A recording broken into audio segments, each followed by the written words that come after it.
What would you rank yourself on the scale from 1 to 10? You can't use 7. Fresh face out of the shower. Your natural hair. This is my natural hair, so I would say like 8.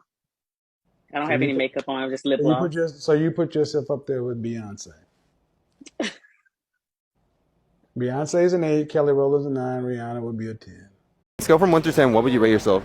10. A 10? Yeah. What about you? Easily. 10. Shut up. Yeah, 10. Maybe an 11. Do you think other people would agree? Yes. Yes? Yeah. Yeah. What is up, everyone? My name is C. I am your host. Welcome to the C Talks channel. If you are new here, do not forget to like, comment, share, and subscribe.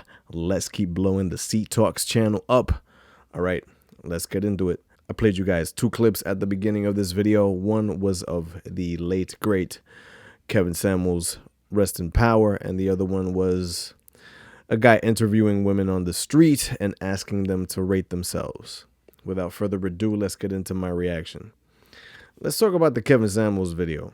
He asked the women, where would you rate yourself on a scale of 1 to 10? And she rates herself an 8.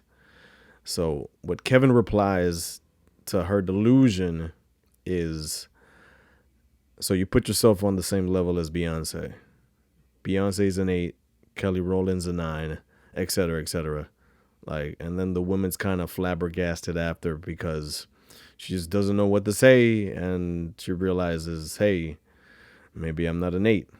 In another one of his videos, Kevin Samuels, he did a similar thing to what he did in this clip, but like he asked the woman who rated herself, and she rated herself very highly. Like I think she called herself an 8, a 9, or a 10 as well. He told her that if you were really an 8, a 9, or a 10, you would be getting an 8, 9, or 10 outcome. If you were an 8, somebody would have already married you. Somebody would have already proposed to you, taken you off of the dating market. That's all the evidence that you need to tell you that you are not an 8, a 9, or a 10. 8s, 9s, and 10s are rare. I've mentioned this before in previous videos. I do beauty and fashion photography, and I've worked with a lot of beautiful, incredibly beautiful women, and they're 8s, 9s, and 10s. When I'm doing a photo shoot with an 8, a 9, or a 10, and let's say there's a break, I'm out and about doing something with one of my assistants, and we're, let's say, getting a coffee, or there's some downtime, and I'm with an 8, a 9, or a 10, I want you guys to know this. Everybody's looking. People are looking, not just at me. Just kidding. Everybody's looking. They're looking at her because she is a high level of beauty that most people don't see. You don't see 8s, 9s, and 10s walking around all the time. You don't. They're rare. They're super rare. Me personally, because I have that eye and I do beauty and fashion photography, when I see an 8, a 9, or a 10 in the street, I spot them from like a mile away. I'm like, wow, they're just different. They're just different. They're tall. They're slender. They have high cheekbones. They look amazing. They look good with or without makeup. That's what an 8, a 9, or a 10 is. It's not an average chick that threw a bunch of makeup on and put a bunch of skimpy clothing on to go out with her friends in Miami. That's not what a 10 is. For some of you guys that watch my channel, and maybe the one woman, just kidding. For those of you who watch my channel, this is what I think a 10 is, right? And I'm a little older. Maybe you guys don't know these people, but I'm going to be 36 this year. For me, a 10 is a Victoria's Secret model, an Adriana Lima, a Giselle Bundchen, a Cindy Crawford, etc., etc. I'm talking women who, used to do the Victoria's Secret yearly fashion show when that was a thing. These are women that you've seen on billboards, on television, in fashion shows, and they've been around for a while. That's cream of the crop level beauty, and they're super rare. You do not see them on a regular basis. They're not. It's not super normal to see a 10 walking around. It's not. It is not. One thing that I would like to add to this whole conversation is, if every woman is like an 8, a 9, or a 10, then there's like, where are the actual beauty standards? If everyone is just amazingly beautiful, then there's no average, there's no ugly, there's no below average. Like, what, like, there's a reason why we have these things. There's a reason why an 8 is an 8, a 9 is a 9, a 10 is a 10. And it's I feel like one thing that's very difficult to do is to be honest with yourself regarding how you look and where you rank on the beauty scale. It's tough. Some people aren't that good looking, some people are good looking.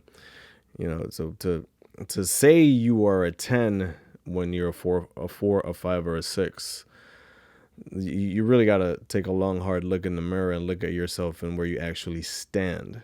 I think it should come as no surprise that when some of these women are interviewed, like some of these young women out in the West are interviewed, let's say, on a college campus, out and about, and they're asked questions such as, how much money should your partner make?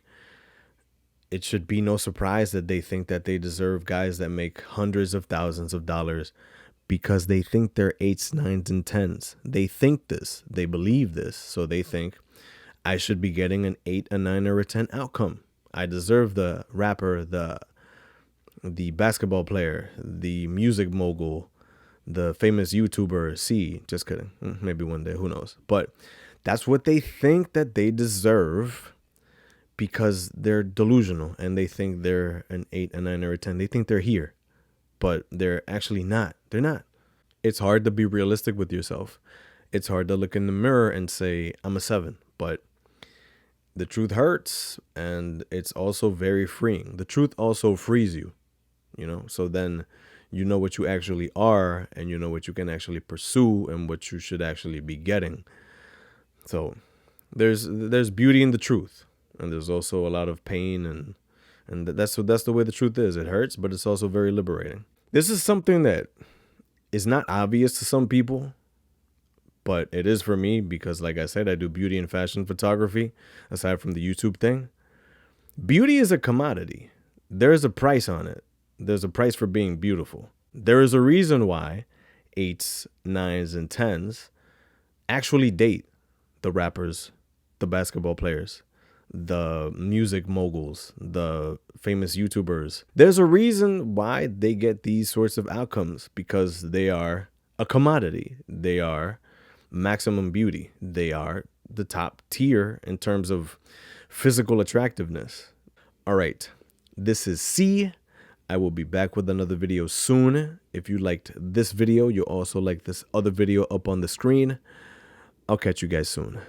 Peace.